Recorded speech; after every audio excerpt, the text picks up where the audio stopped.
Hello everyone. Welcome to the first Where Are the Black Designers conference. I am the founder of this event, Mitzi Oku, and I'm going to be your MC for the day. So we are so excited that you showed up and showed out to participate in this important and very, very long overdue conversation. There is an entire lineage and legacy of work in this space by talented Black designers that cannot and should not be ignored. We owe an enormous debt of gratitude to the OG Cheryl D. Miller and Maurice Cherry for their foundational work.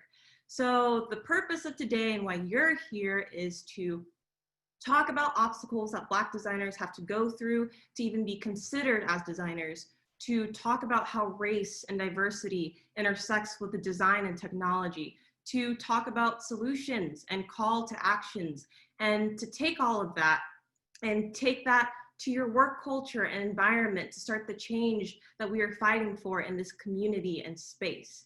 And we're doing this because we need to highlight and confront the harsh realities of what is contributing to the creative and tech spaces being inaccessible and non-exclusive to BIPOC creatives. So there are so many issues that touches this conversation, and we will be taking this time to explore that. So we're gonna start by the design education and work our way through action while spotlighting some amazing work along the way. And this conference has received some amazing support from a few companies stepping up to help us do the work. A special thanks to Spotify Design, Teenage Engineering, the Design Vanguard, IDEO.org, and InVision App, and AIGA.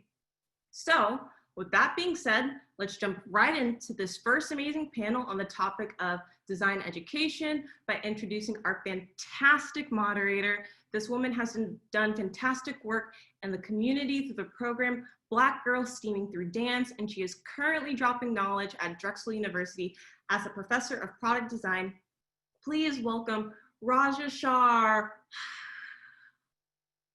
That's me with the crowd noises, by the way. Hi, Mitzi, I'm here.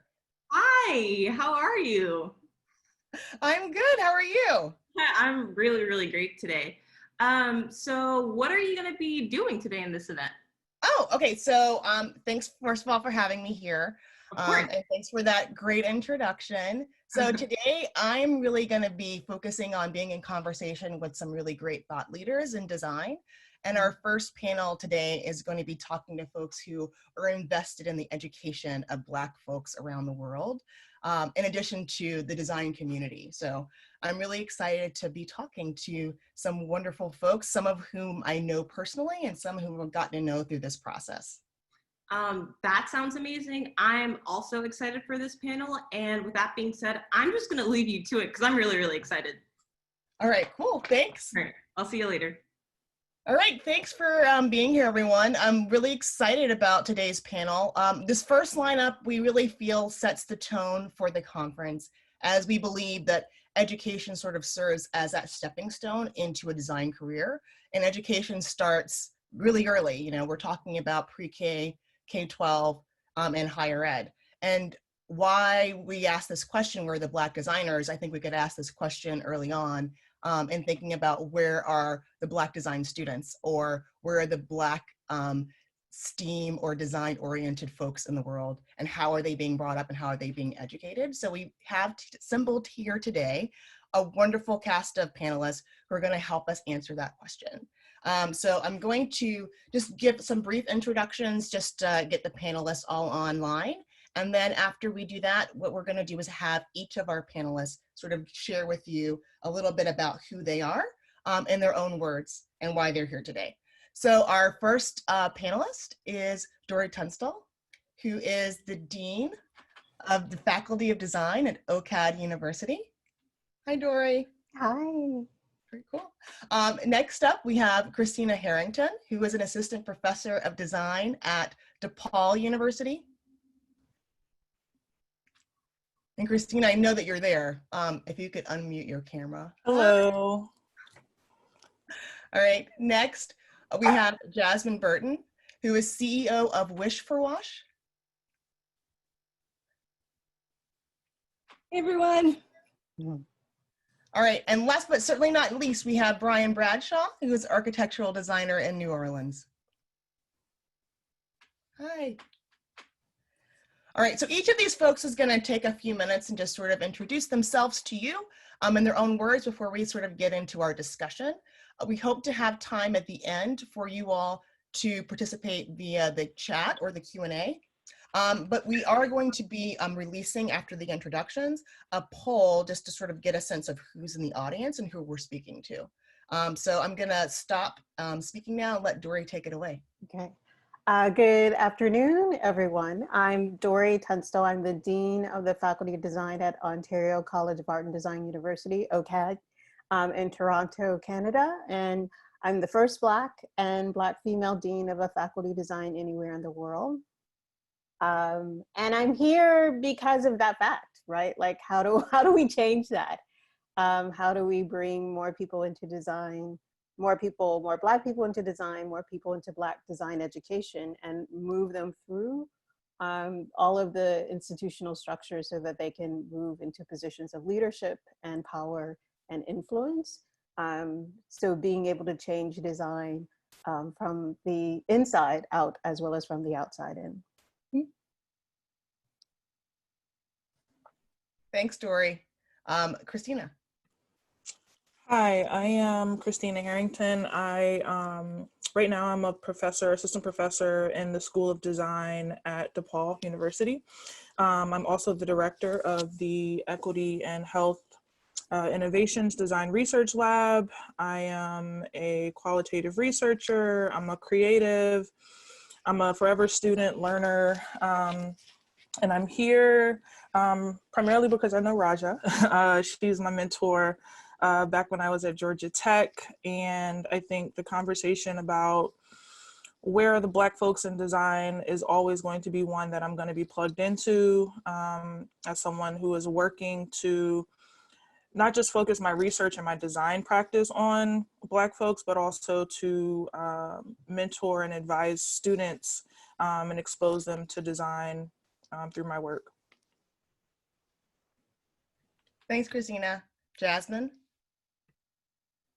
All right, hi everyone. I'm so excited to be here today to be a part of this incredible dialogue because I really believe that design has the power to change the world through products, services, experiences, and stories.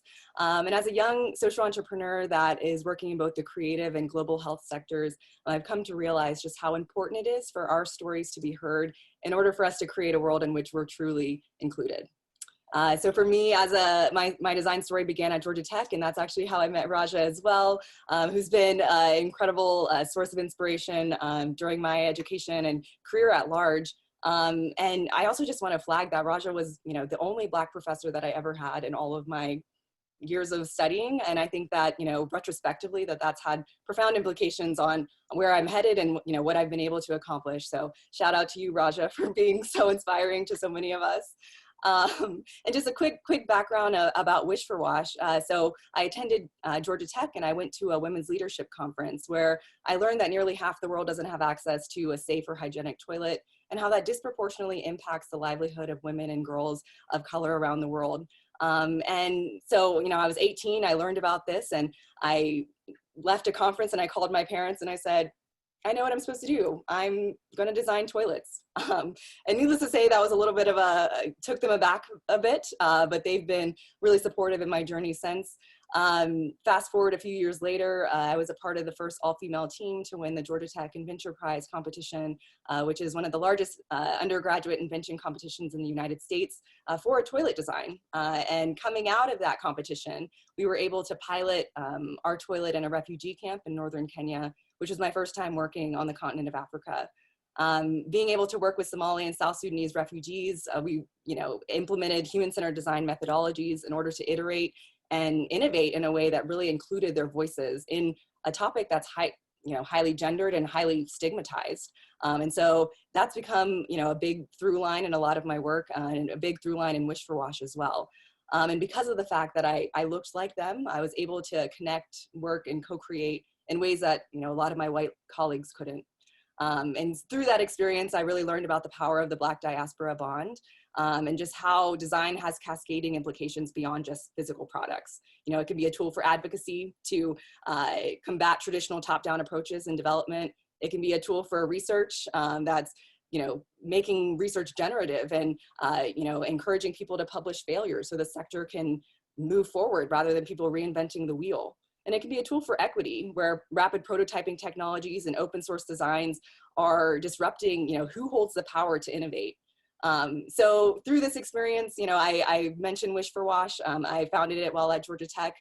We're a social enterprise that's working to bring innovation and amplify diverse voices within the water, sanitation, and hygiene, or WASH sector.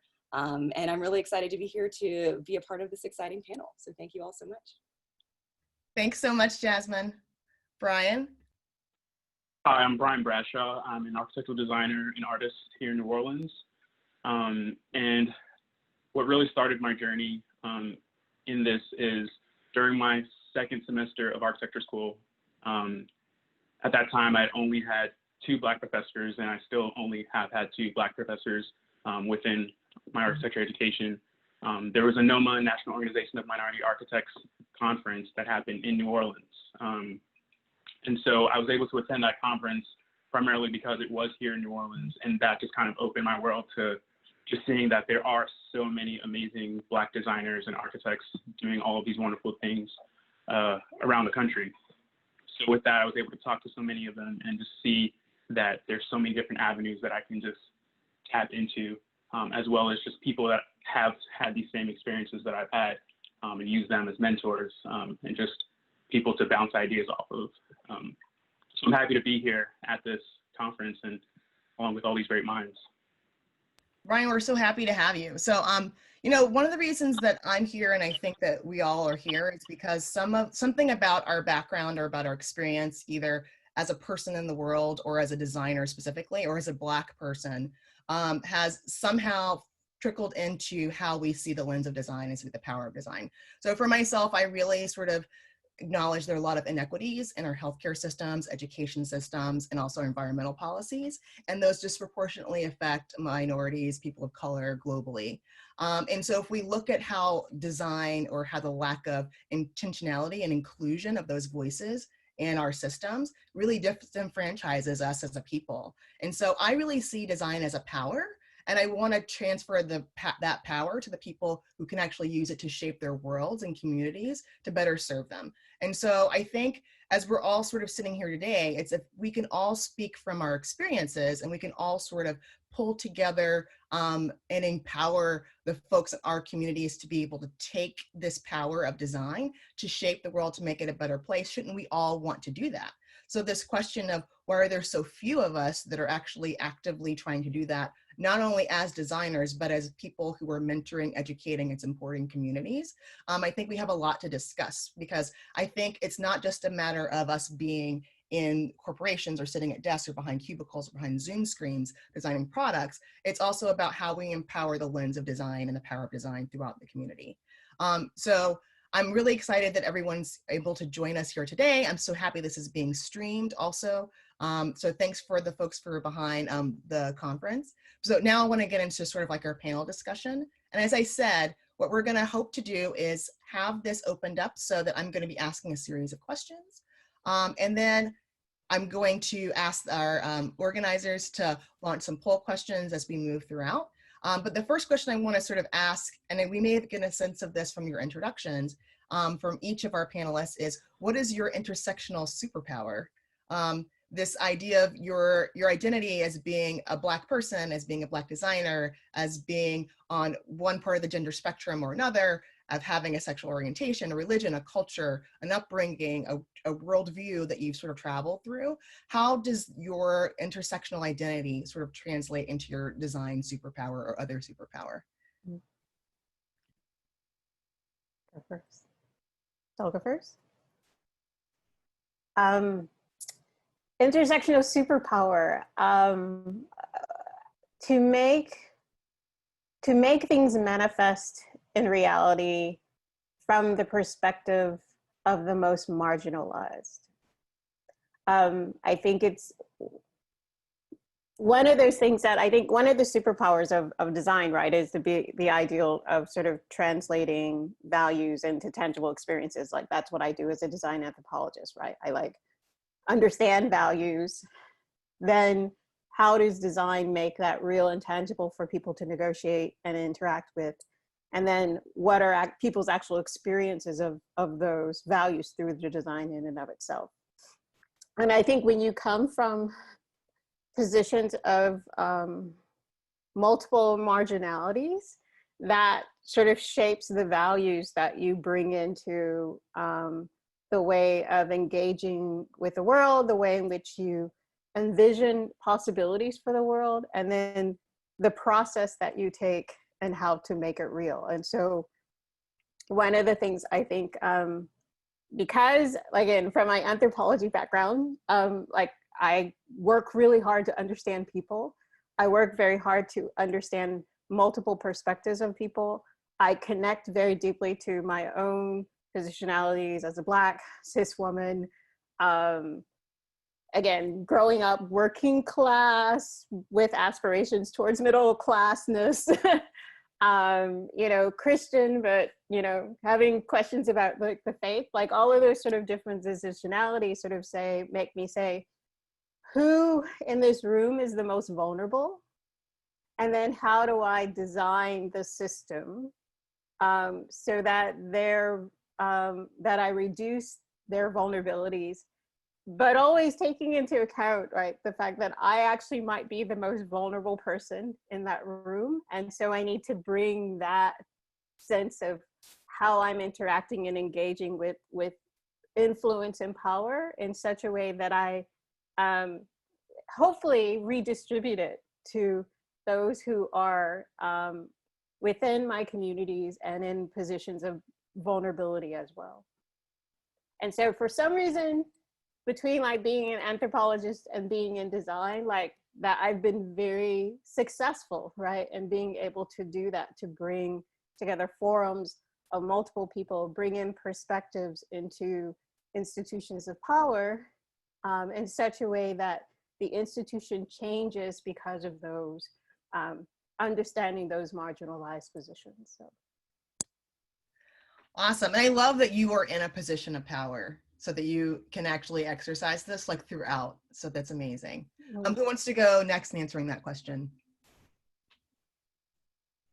I'll jump in.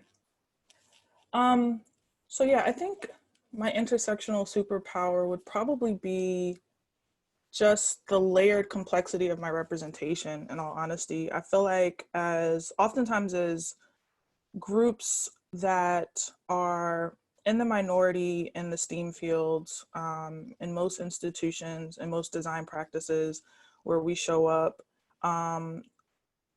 oftentimes we feel like kind of a need to shrink or to blend in, to try to fit the culture.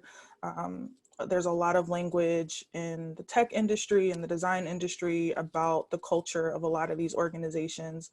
And I think we as, you know, Black people are constantly trying to figure out, well, how do I merge into that culture to either get the job or to stay there or to have my voice heard but not be too loud. But I think that for me, as a masculine presenting Black queer woman, I have no choice but to show up as my full authentic self, like you're gonna see me.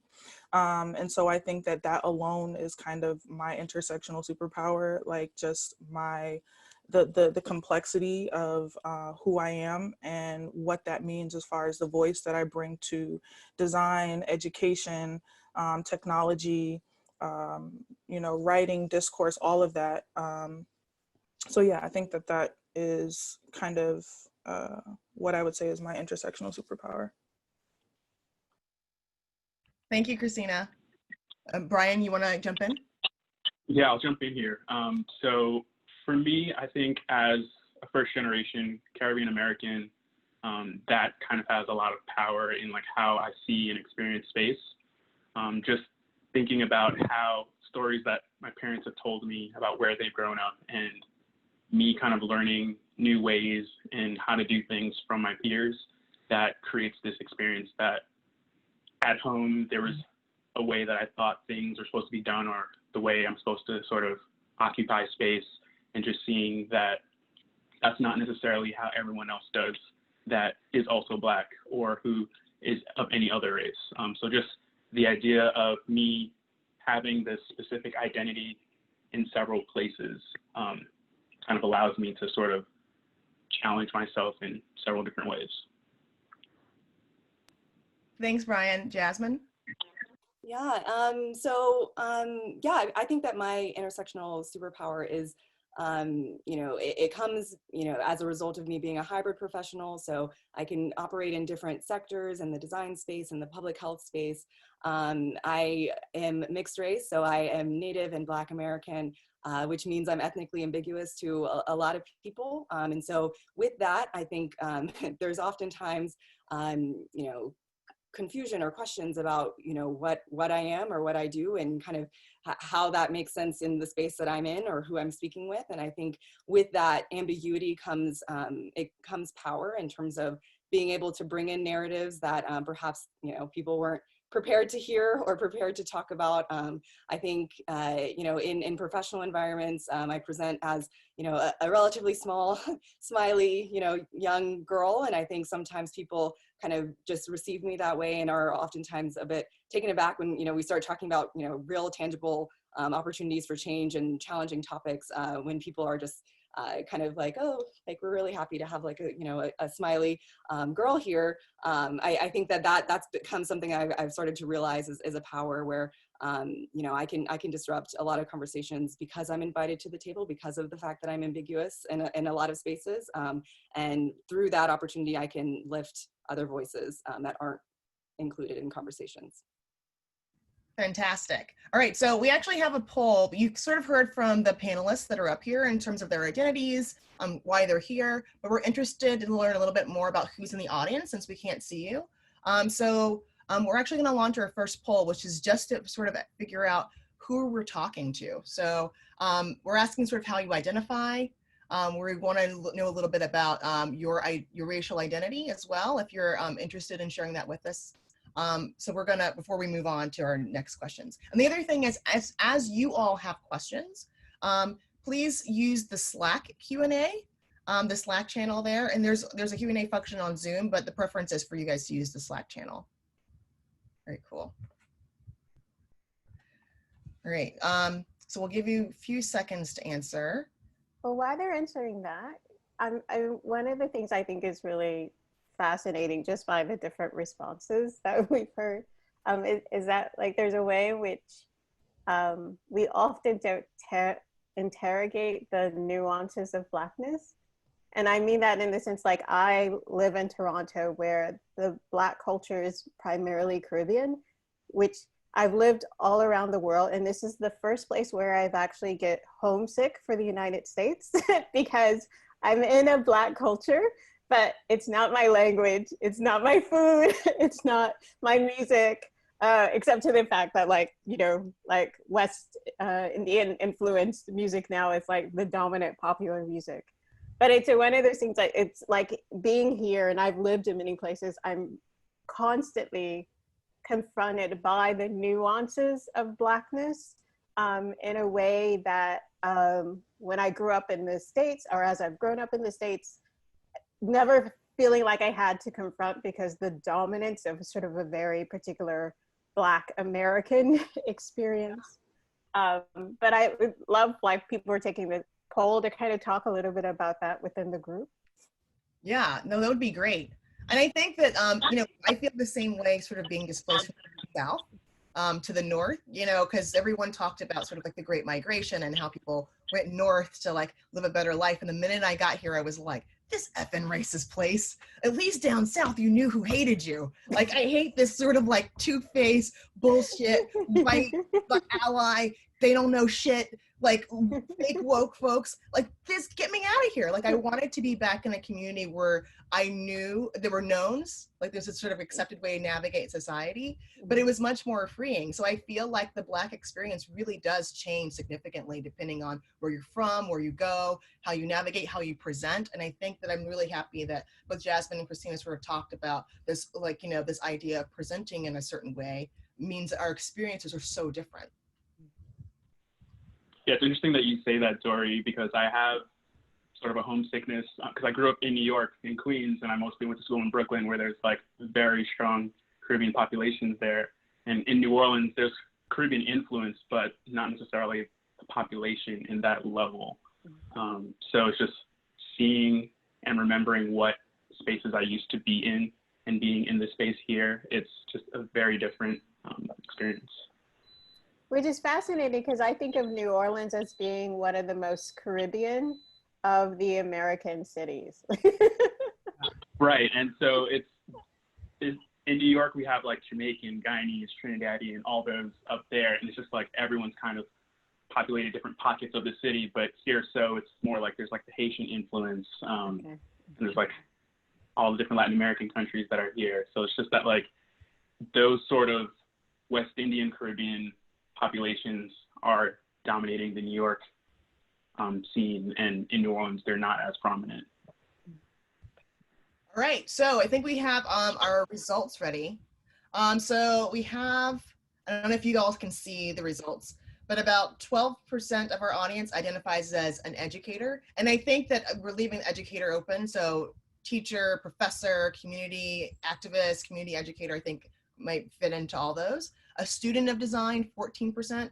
70% of the folks here are professionals. There are some folks in the audience who are just design curious, about 6%. And then folks that identify as in a related industry is about 7%. 28% of our audience identifies as Black. 26% identifies as a non-Black person of color. And then 46% identifies as a non-person of color. All right, so now we kind of know a little bit about who's in the room. So what I'm gonna get into is our next question, which is, it's a touchy one, but the question is, how are you navigating the racist society that we live in? And I'm gonna start this off with a sort of a reflection on this Toni Morrison quote. The very serious function of racism is distraction. It keeps you from doing your work. It keeps you explaining over and over again your reason for being. Someone says to you, you have no language, and you spend 20 years proving that you do. Someone says your head isn't shaped properly, so you have scientists working on the fact that it is. Somebody says that you have no art, so you dredge that up. Someone says that you have no kingdoms, so you dredge that up. None of this is necessary. There will always be one more thing.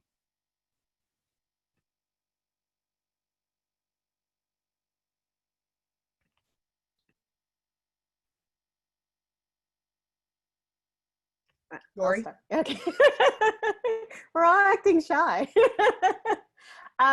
Okay, so this is, I've had many different phases of navigating it. I think part of the reason why I went into anthropology was to study white people. And I say this in the sense of like, I think there was a sense of like, I knew that when I first went into anthropology that I didn't want to study Black people for the reasons that are present in the Toni Morrison quote, right? It's like, no, actually, I think we're okay, but there's something wrong with these other group of people. And I want to know why are they the way they are? Because there's something wrong. Like there's something very deeply wrong with the way in which they look at the world, the way in which they engage with the world, the way in which they try to dominate and control the world. So I first really did a very careful study of like the ethnography of whiteness and understanding what it is and what it means. And then that got really boring. And so what I've shifted to in terms of sort of navigating is two things I'm finding. Like I have to, like this generation, when I think of my students, I'm spending a lot of time teaching them the strategies of how to navigate racism that came from like my grandparents and my parents, because they actually don't know. Like there's things that they don't know. There's things that like, you know, when you're 4 years old and we had the talk like with my parents to understand like how racism worked and how you navigate it, like those conversations aren't happening in the same way. one way is providing strategies of navigation to let them see what's actually happening, what's the structures around the happening. That's one strategy that I'm using to navigate. And I see that as part of like continuing the struggle, that intergenerational passing of knowledge. The other thing that I'm really, really focused on is because, like I said, now I'm in a position of like real power and I'm understanding what that actually means, is like the other way is just dismantling. Like, if it's one little line in a policy that we have in the institution, if I can change that line and cascade a change through the institution, that's like all the big and little things that I've been doing. If I can, bring in 5 Black faculty members in one swoop and bring an institution from having, 0 in design for 144 years, like, so I'm at the point where now it's like, I'm actively engaged in dismantling and all that work that I've done in terms of like trying to understand white people and where they come from. Like I'm using that. And again, using design in the way of like, how do I communicate to them the change that needs to happen?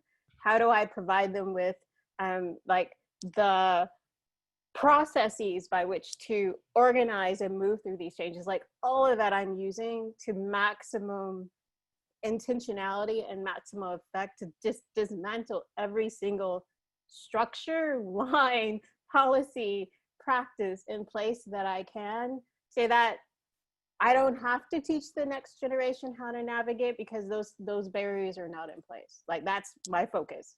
See, I love that you're in a position of power to do that. And I'm curious about, the experiences of folks who aren't in those positions, right? How can we enact that same change? Or how do we make sure that the people that are in positions of power are going through line by line dismantling it? And I feel like you come from a really unique lens through your scholarship, through your career, where you know how to do it and how it should be done.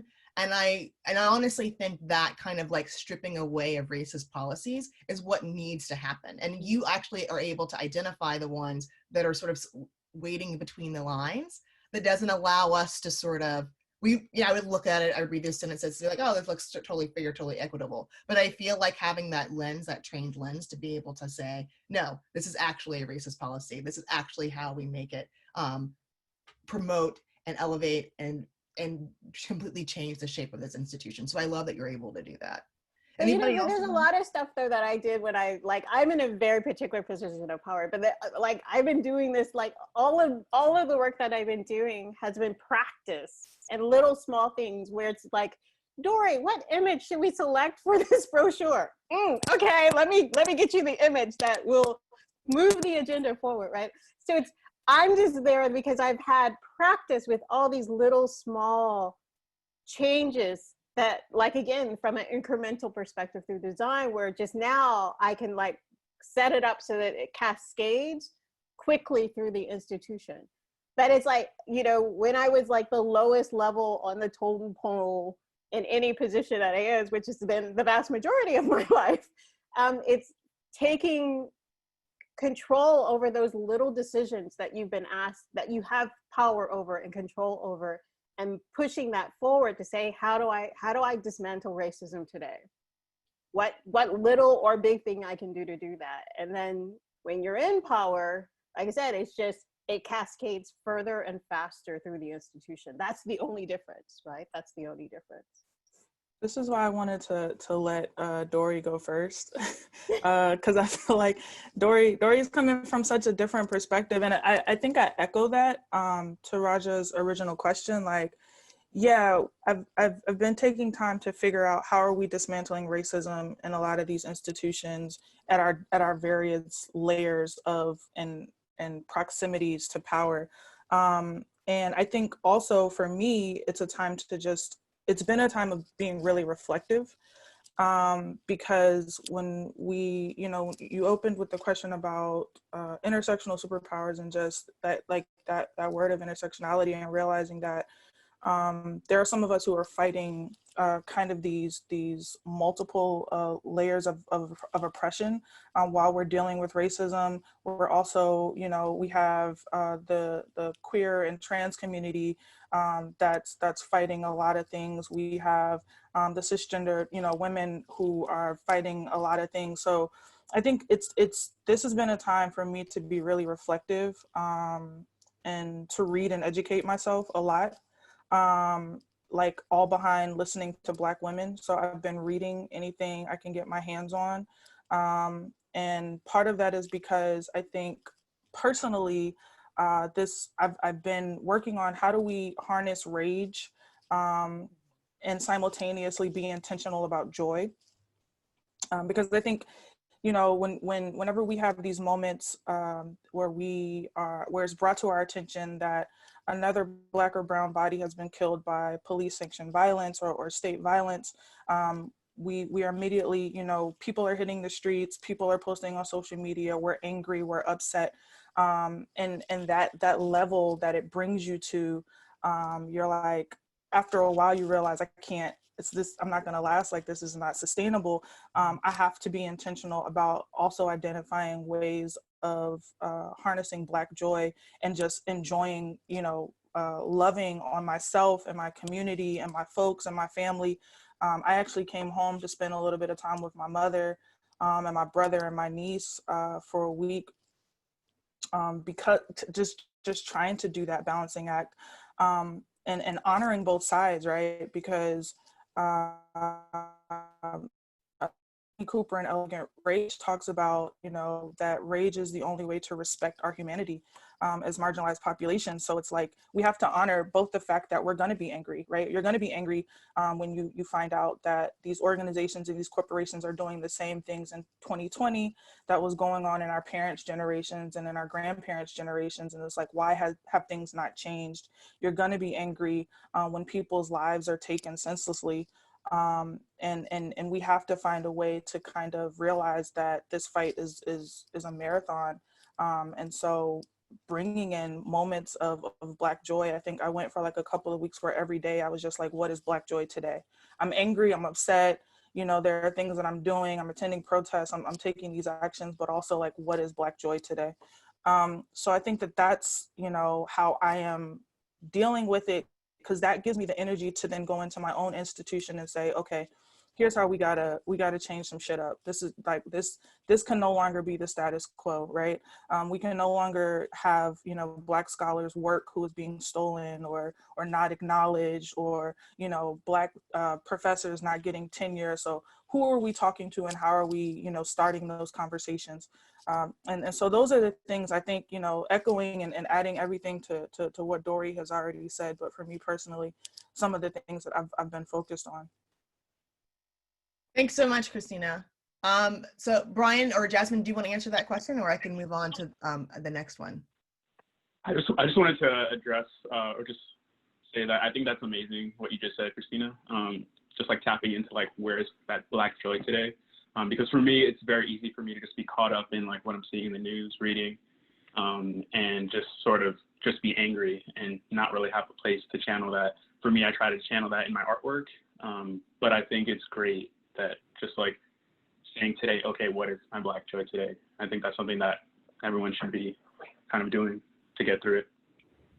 Yeah, and I just want to echo, I mean, I think I've heard it framed in a way where, you know, like we're fire, right? Like fire can burn everything down, but it can also bring people together. It can be a source of light and hope. And I think that to me is kind of representative of what you were saying, Christina, of like this balance of like, how can we be, you know, both angry and, you know, practicing self-care, practicing community resilience. And I think, yeah, you framed it really well. So thank you for that. Thank you so much.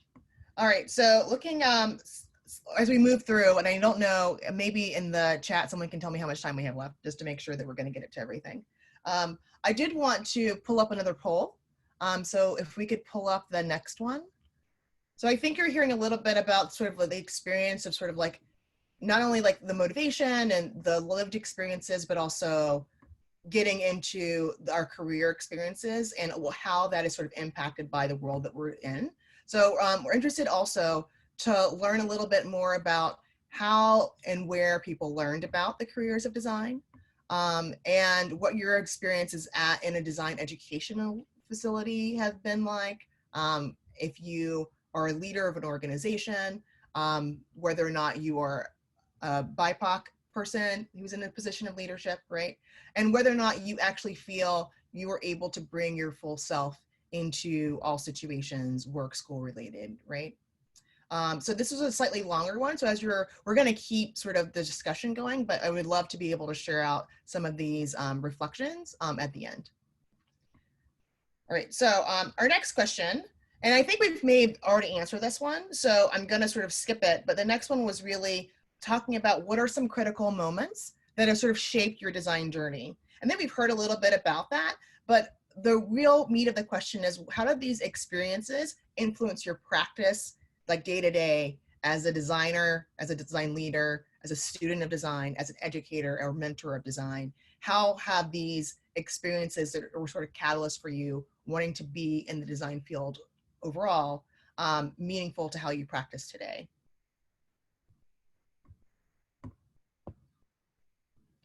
Christina, do you want to do this one, or Jasmine? I know that you sort of talked a little bit about attending that leadership conference, and then Christina, I think you may have mentioned some of this in your intro too. Yeah, I think for me, the question about critical moments in the design journey is a great one, because it makes me think like where I am right now and the things that my design practice and my design research are focusing on is community, being in design community, and also the design communities that, or the communities that I engage with in my design practice. And I think, you know, design as a tool or lens for the empowerment and the encouragement of like radical imagination within the Black community is kind of like where my work has kind of started to focus right now. And in that, it makes me think like that the most critical moments I've had in my design journey have been the folks that I've been in community with, both on the side of the folks that I've done design with, because, you know, that focus on like collaborative design, participatory design, being able to sit down with a group of Black elders and re-envision technology with them has been a major critical moment for me.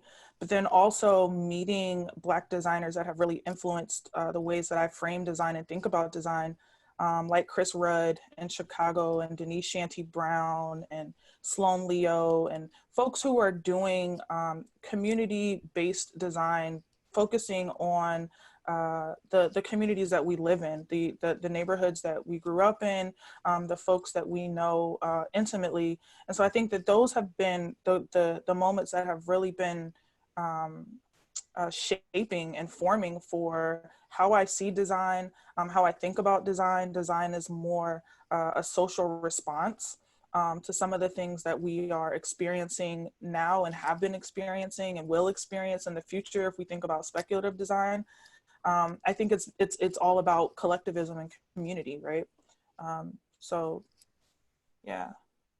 Yeah, no, and I think similarly, in a lot of my story, I am trying to keep inclusion central to my practice, be it like from communities that I am a part of and those that I'm not a part of, and trying to continue to be intentional about how I learn and grow as someone that's, you know, leading other young leaders through Wish for Wash and other initiatives that I'm a part of.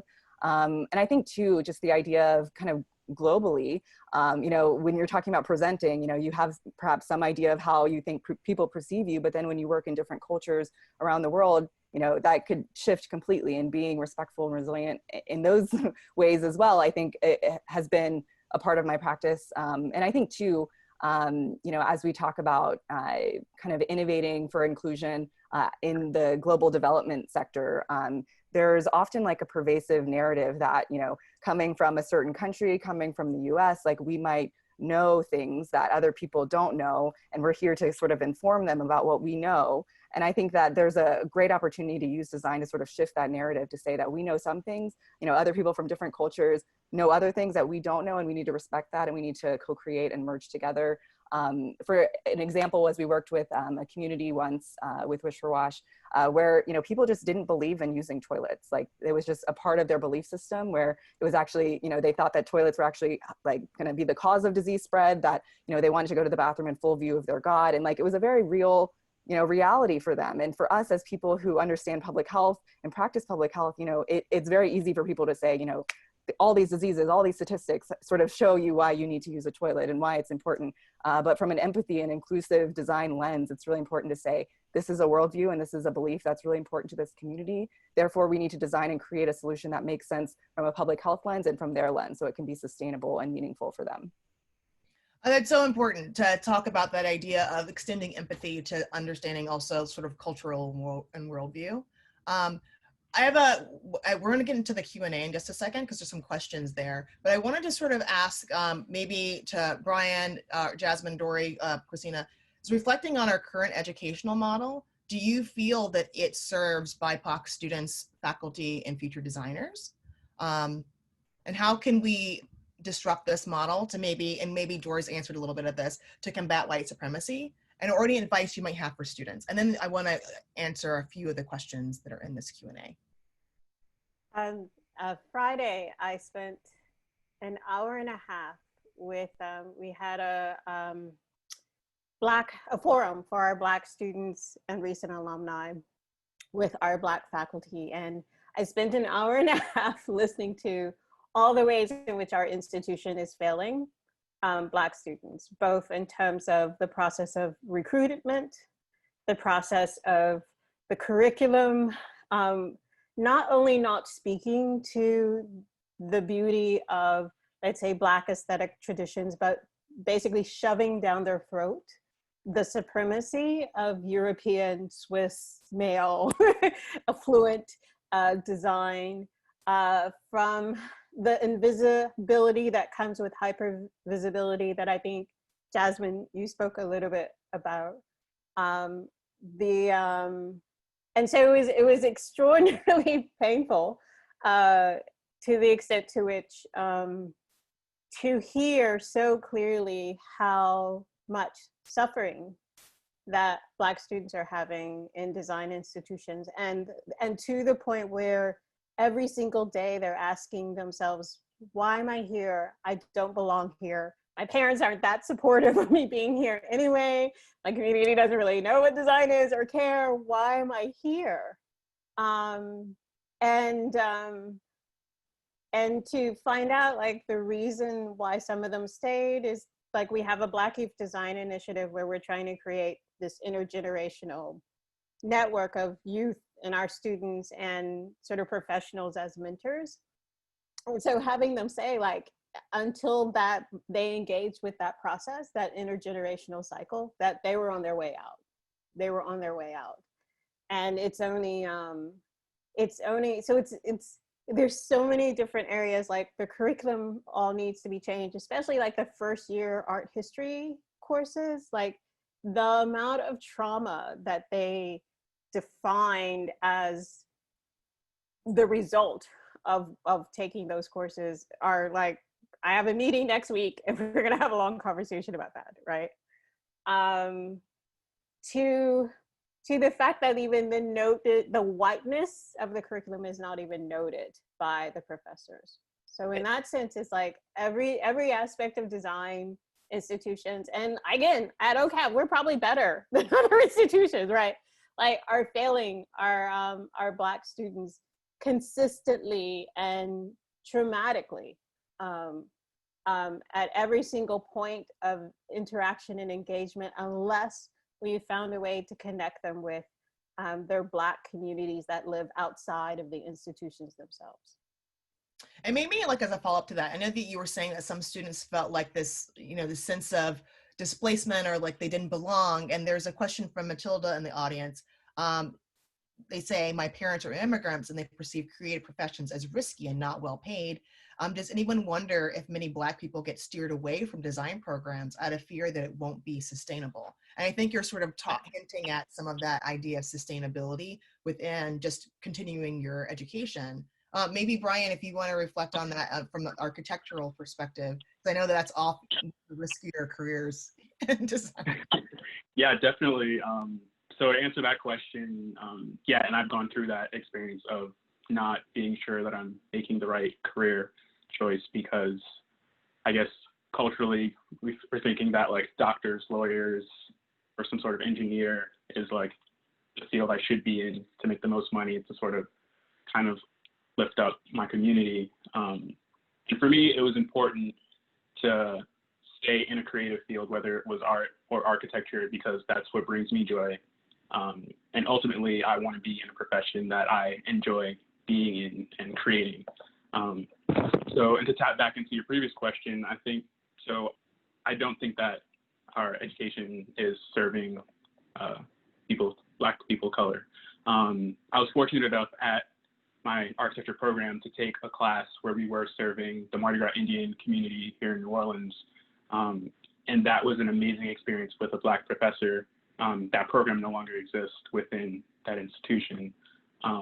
So I think it was only around maybe 3 years, but that experience itself was kind of one of the highlights of my architecture education, was because I was able to go in, talk with all of these elders within the Black community in New Orleans, learn about how they're sewing these suits, and just like hear these stories that they've passed down from generations. And that experience alone, I think, is just magical, because most of that is not being written in books and it's just passed down word of mouth. And I think that's just important to have that sort of experience where we're kind of in those spaces learning from those who have gone through so much. Another question, maybe as a follow-up, I think that's beautiful. And it's maybe following up on what Brian just sort of hinted at, is you actually had the experience of working with a Black faculty member. And so we have a question from Shantae, who is a Black student attending a design program with all white faculty, majority white student body. And even if there's other people of color, they're the only Black student. Can anyone maybe talk about ways of navigating these these academic spaces that don't reflect our identity, and maybe we don't have the experience to work with someone whose mission it is to make sure that we are embedded within the community outside of the institution as well? Yeah, I think that I think you have to create it. I think you have to seek, and even if that means bridging disciplines, I think one of the beauties of design is that we border so many things and we touch so many different areas of study. I found Raja actually when Raja was in the BME department at Georgia Tech, was not even formally in the School of Design at that time. And you'd be surprised at how many people are doing design type work and using design thinking that are outside of formal design departments. Depending on the university, design schools are often situated, differently. And so I'd say that, create a design, as a student, if you're, creating a design group of students that want to do design projects to work with community in building something, and going out or freelancing or things like that, to where you're bringing in other Black students to learn from them and them learn from you, finding faculty that are outside of that department. I think this stems back to Raja's, question earlier. I think we have to really look at what it means to not have that representation for students that come in and don't see themselves. Now that design has been around, forever, but I think that in terms of my knowledge of, how we are thinking about Blackness in design, in design curriculum, there are a lot of departments that still aren't doing that. They still aren't thinking about that. And I think that the more that we encourage them to do so, the more Black faculty you're bringing in to say, I can actually, show up in the ways that I've been thinking about design, products, spaces. I mean, there are so many that I know who have the knowledge and the language to teach these things, even if they're not a formal assistant professor or whatever. I think we have to kind of dismantle the structure of learning in itself, and thinking about if there are folks that are very knowledgeable in their practice, they should also be teaching.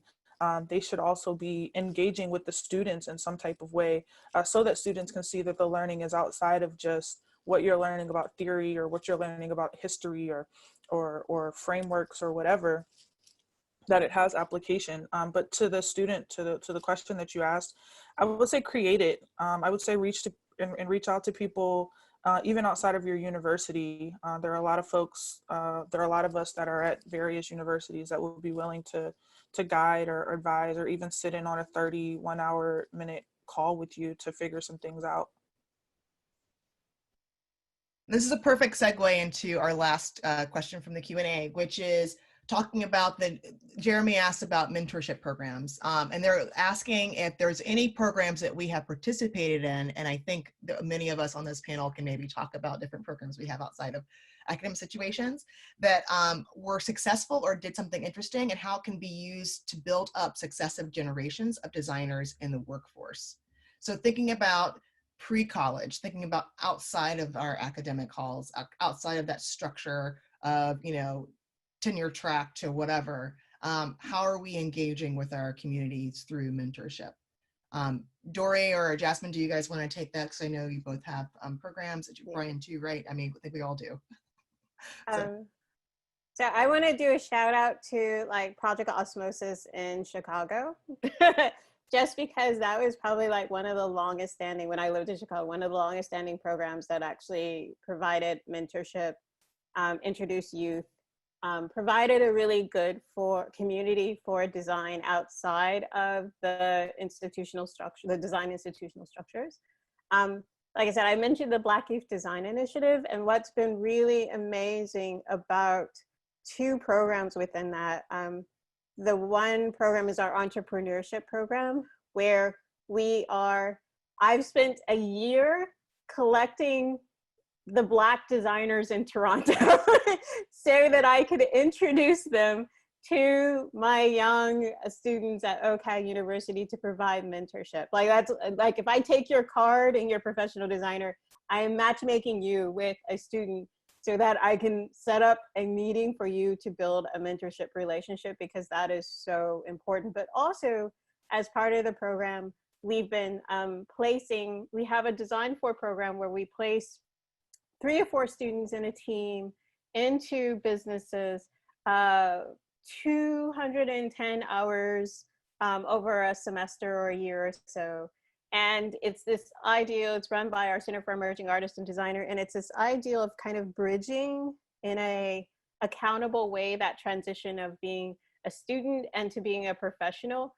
But we try to place our Black students into Black organizations so that they understand, first of all, the hustle and the struggle that happens in Black organizations, because often they don't receive the funding, the loans, all of those things. So there's always a 15 side hustles going on to make a business run. So we place them within that so that they receive the mentorship, but also most of my students don't want to work for other people. They want to be their own businesses. So now they can apprentice in some ways to a Black business just to understand how difficult it is. The other program is our Black Reach program, which we do with 8 to 12-year-olds, where we bring in 3 Black designers, 2 students and 1 professional designer, to work our students through a imagine, make, and connect. So design for me is about imagining, making, and then connecting that to a wider group of people. And that was actually part of decolonizing, because everybody imagines, everybody makes, everybody connects. You don't have to have a degree to be able to do that, right? So connecting young 8 to 12-year-old Black youth to see that there's professional designers, to see that there's a pathway, to build relationships of mentorship, but also, again, to help them make something tangible so they can go to their parents in their community and say, hey, I'm interested in drawing. And I met all of these people who make a living drawing. So stop discouraging me from drawing, because I want to be director X, who started out, making poster flyers for parties. And now he's one of the top directors, right? in the whole, music business game, right? So we do a lot of work with that in terms of, again, building that intergenerational mentorship on the how do you become professional in, but also bringing that professional back into like, who are you when you're the 8-year-old kid who's starting to hear those messages that drawing is not the way to go and be successful. Yeah, and I think from my end, I would love to just echo that. I Wish for Wash, we have been developing a series of programs to kind of build this pipeline of next generation leaders that use design thinking in development in global health. So working with Girl Scouts, working with the International Rescue Committee to get a diverse range of people, Black people from the US and from abroad, to kind of get used to using these skills through design flash labs, where we're talking about sanitation, destigmatizing it, and talking about the opportunities to innovate. And then also I wanted to underscore the importance of access.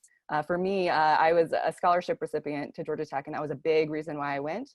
And looking back at my studio years, there was a couple of us that were Black students in our studio, and a few of them had to switch majors because of it's expensive. It's an expensive major, particularly product design, and it's something that I reflect on often. Where how can we create more accessible opportunities for Black and other people of color to access design as a educational opportunity, be it in camp, be it in school, because it is a very expensive journey. Yeah, I just want to quickly add on that. So I'm the program coordinator of a program called Project Pipeline, which works with the Louisiana chapter here. We work with high school students, sort of teaching them about design and community. And the goal of it really is not really to say, hey, you should all be architects and designers. It's more so, hey, here are these tools and you can make changes in your communities, and here's how. So we're saying it's great if you would love to be designers and architects, like we really push for that, but more so the idea is that a lot of people don't know what architects do, like children and adults. And so just giving them that access and the knowledge of like, these are the things that we do. You can choose to do parts of that or all of it. And just seeing people like them doing these things, I think is it's important for them to see as they're so young.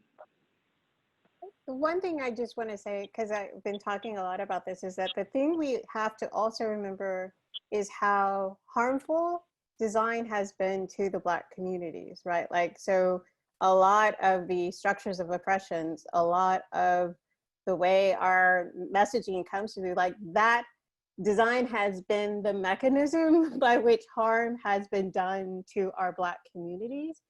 And so in bringing people into design, in some ways we have to like get over that. Well, no, we have to address that hump first.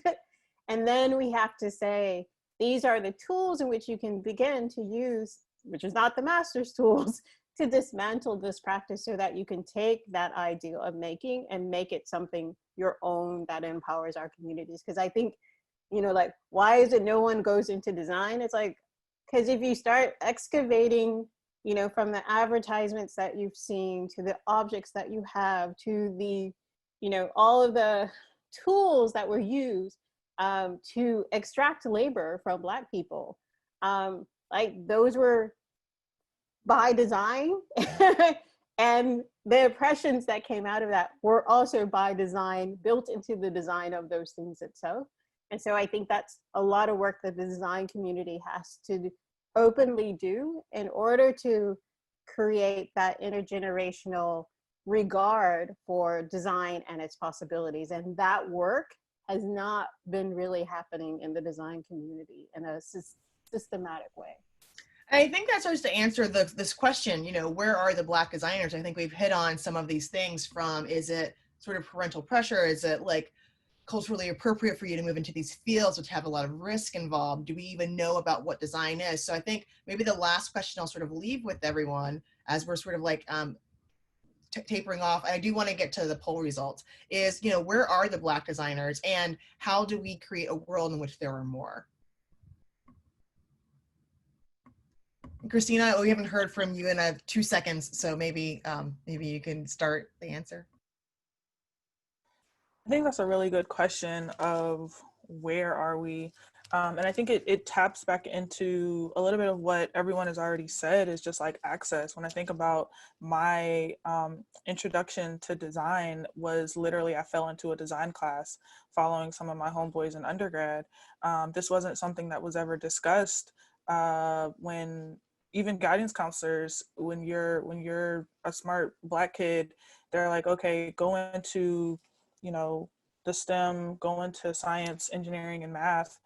No one talks to you about Nuclear design. And if engineering was my advice. Go into nuclear. yeah, electrical engineering was mine. And so I think if you don't know what it is, how can we get there, right? So I think that part of how we increase the number is by working on these programs of access. How do we bring more youth to design, and not even youth, because I think that we oftentimes, when we think about outreach programs, we think of it as something that can only happen when you're K through 12, but there are so many people who are mid-career and are like, I don't want to do this, but that looks really cool. I think that we have to like expand the ways that we think about access and say, okay, if there are people who want to shift into design, how do we build programs around that? How do we build programs around people who are re-entering society from being incarcerated, who want to find jobs, and the UX industry is booming right now. And we all know that, in all honesty, UX is something that does not require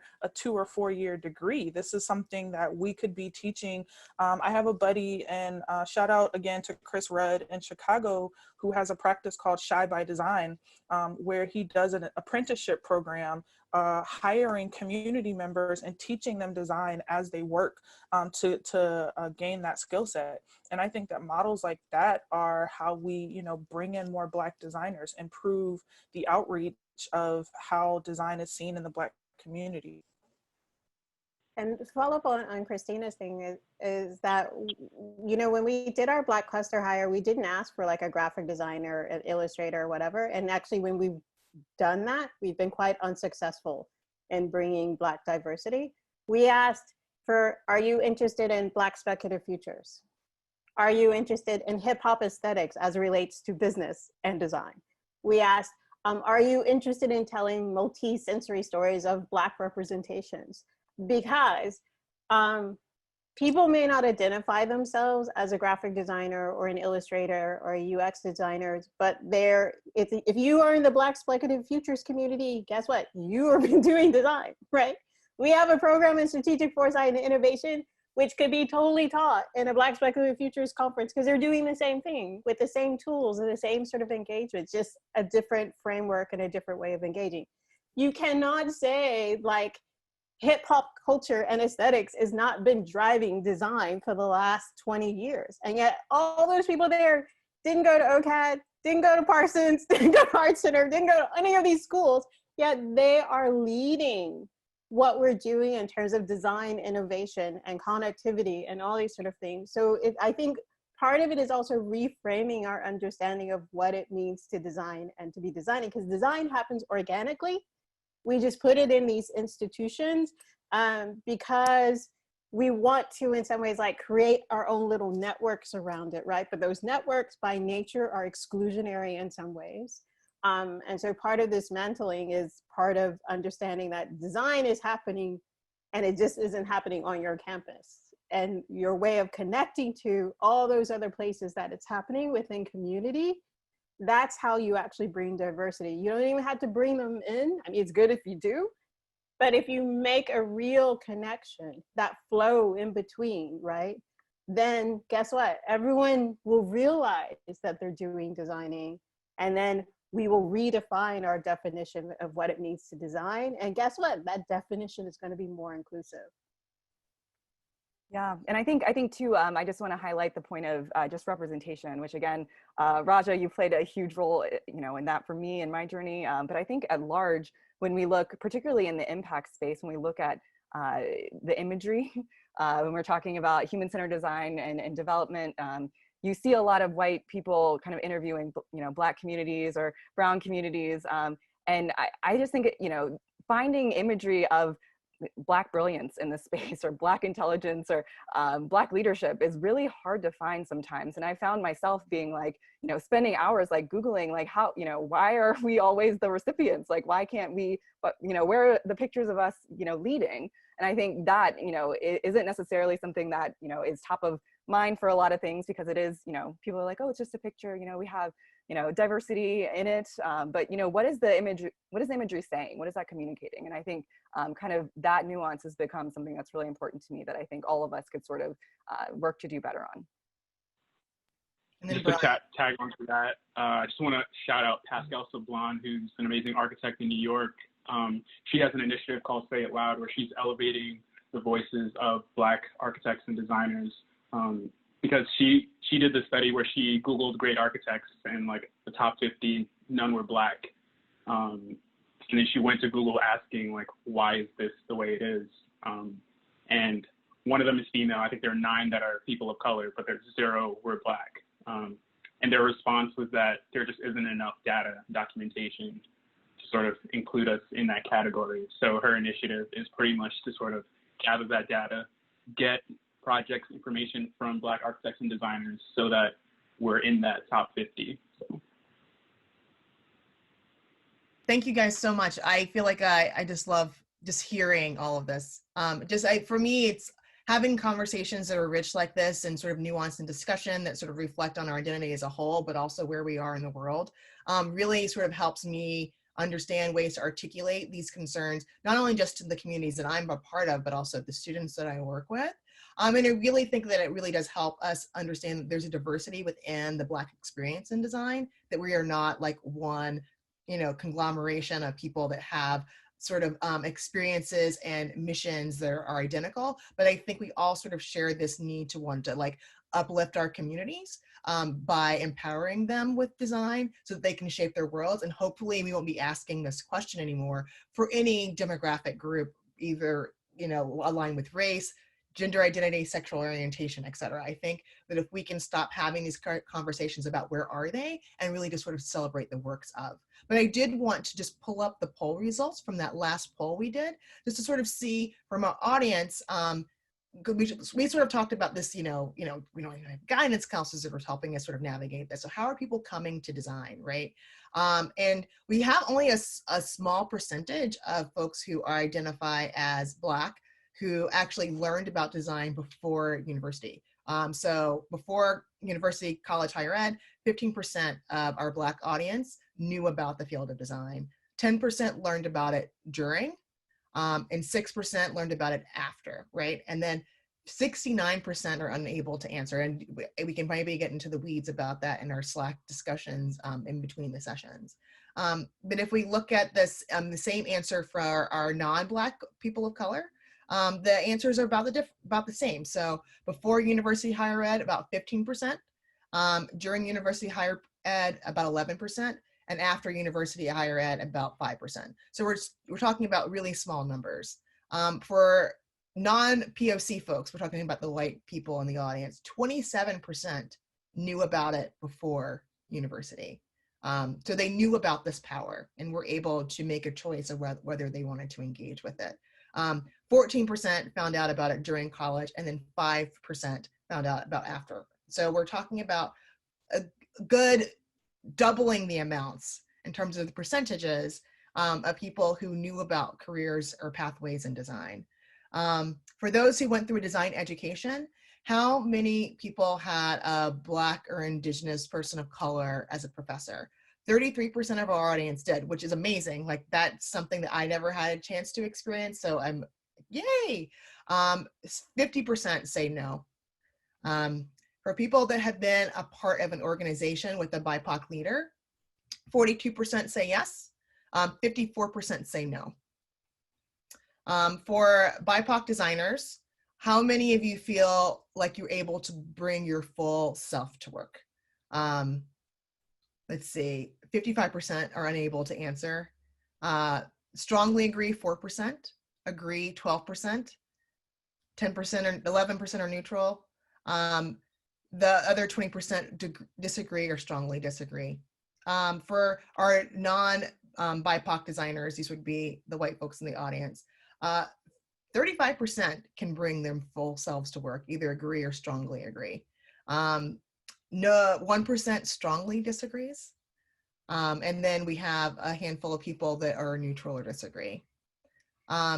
Is the work that you're doing meaningful to your day-to-day, your life, right? For BIPOC designers, the numbers are lower. 7% strongly agree with this statement. 14% agree. The majority are neutral or strongly disagree. And for our white designers in the audience, the work that they do is meaningful to them. We have 33% agree that the work they're doing is meaningful. So when we're thinking about these experiences, it's not just like our experiences as designers, but it's also like the work that we're engaged in, our ability to be ourselves at work and in school is also impacting our ability to sort of succeed in these professions. So I think when we're thinking about like this idea of inclusion, it's not just bringing Black people into organizations or bringing other people of color, other minorities in organizations. It's the work that they're doing while they're there is important. Their ability to engage with the community as their full selves is also really important to being a successful and like meaningful change maker within the field of design. So as we're maybe thinking about ways that organizations can reflect on those experiences of the folks that they hire, hopefully the things that you heard from our panelists today, which were like amazing. I hope people are writing this down because I didn't have a chance to write it down. So many like great points, great quotes, great reflections, but also it's not just about the numbers. It's not about diversity. Inclusion has to be a part of the conversation as well. And that starts really early on throughout schooling, outside of schooling, and especially within our institutional halls. So I want to thank everyone for coming today. Thank you, Dory, Christina, Jasmine, and Brian. I had a pleasure talking with you. Mitzi, I'm gonna hand the reins over to you. Yes, thank you so much. And thank you to all the speakers. Actually, Raja, I have one question for you. Actually, two. So what advice would you give to educators and school administrators on their teaching practices to be more inclusive and combat the systemic racism that creates obstacles for prospective Black design students? And then I would love if you could give advice to Black students that are currently studying design who are silently struggling from the effects of the systematic racism in the academic institution, who are getting their degree right now. So I think on the administrative teaching side of it, I think, you know, Dory hit on a lot of really great points, and a lot of it is rooted in our curriculum, but there are experiences that students are having outside of what they're reading and doing in classes that really impact their sense of belonging within predominantly white institutions. And that's interaction with other classmates, other schoolmates, hate crimes on campus, things that are happening external to that. So I think if administration really wants to be responsive to the experience of Black students or just students of color, you know, Muslim students, immigrant students, people from all over, we really have to understand how the rest of the world is affecting their sense of belonging within that institution. And we also have to acknowledge that there is a diversity of folks that come to these institutions that have these different worldviews, and they're bringing with them their white supremacist worldviews, they're bringing their racist worldviews, they're bringing their misogynistic worldviews, they're bringing their transphobic worldviews. These things don't happen outside of the institution. The institution is a reflection of this world. And so when we're talking about hate that's magnified, acceptance that's magnified, or the lack thereof, then we really start to think about the university or the college as a microcosm of the world. And we need to make sure that we are developing programs that are supporting these students as whole people within our curriculum, external to their curriculum. And it has to be from how they navigate within their academic programs, faculty that they're interacting with, leadership that they're seeing that they can aspire to. And I'm so happy that Dory was here because I aspire to be a Dory one day. But like, you know what I mean? Like, if you can't see it, like you can't be it, like in your head. And so when you go to the university, these are the people that are that hold the knowledge, so to speak, which I mean, we can talk into power for it and get into all that stuff. But when you go there and you see people spouting behind a podium or behind a Zoom screen as a person who's the instructor of record for your class, that means that that person has a level of knowledge that you should aspire to understand and know. And who are we looking to understand and reflect off of? So students can do that if they can see that.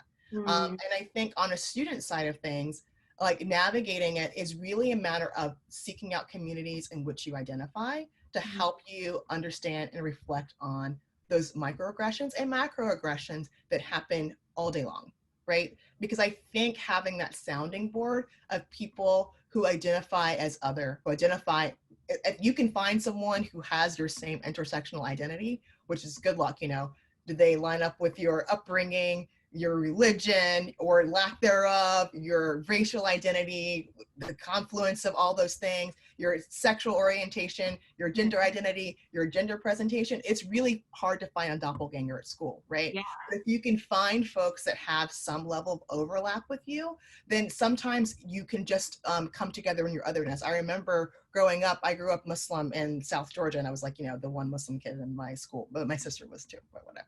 So I always identify with the other kids who are not celebrating Christmas. You know what I mean? It's like you find these little overlaps in identity just so you can feel a sense of belonging, but then you guys get to question what is the predominant identity together. You're like, so, you know, when you come together with your friends of color, you can be like, look at these white people, like, what are they thinking? I don't understand. You know, I'm sure the same conversations are happening within immigrant communities, right? Right. Reflecting on what's happening with people that grew up in American culture. Like I have that same sense of displacement coming up north away from the South, which, you know, anyone who I hear twinge of Southern accent, I'm like, oh, someone who understands, you know, so you have to find that because you're not always going to have it in your professors. And even if you have professors who identify as you on the outside, it's a really fine line of being able to other people in their professional arena. When we are in our workplace, in an institution, like academic institution as a workplace, we are doing this code switching thing, which is we've been doing our lives so we can survive within that framework. So when you take off my mask for me by calling me out as other, what you're doing is you are embarrassing me in front of all these white people. Like, can we do this privately? Can we have this conversation somewhere else? Or do we need to have this out right now? So allow me as a student to come to you and to let you know that I'm willing to engage on some layer of identity. And if it's on race, then let's talk about it, right? But don't call students out or single people out within a classroom, but in public, right? In private, I think it's really important for professors to build a relationship with their students wherever they are. And if that's based on race, fantastic. If it's just based on a mutual interest, also fantastic, right? But we need to be able to develop those authentic relationships that that really allow people to shine and don't necessarily hinder their performance or their perception within the rest of the classroom. Wow, that was amazing. I want to thank all of you guys speaking today because that was an incredible panel. Even though I'm Black and I can relate to some of that, hearing that out loud was just amazing, and seeing all these people that are hearing this out loud is great. So thank you to all of you, and now we're going to take a 15-minute break and refresh ourselves, stretch, drink some water, and I hope to see you all back here in 15 minutes. All right.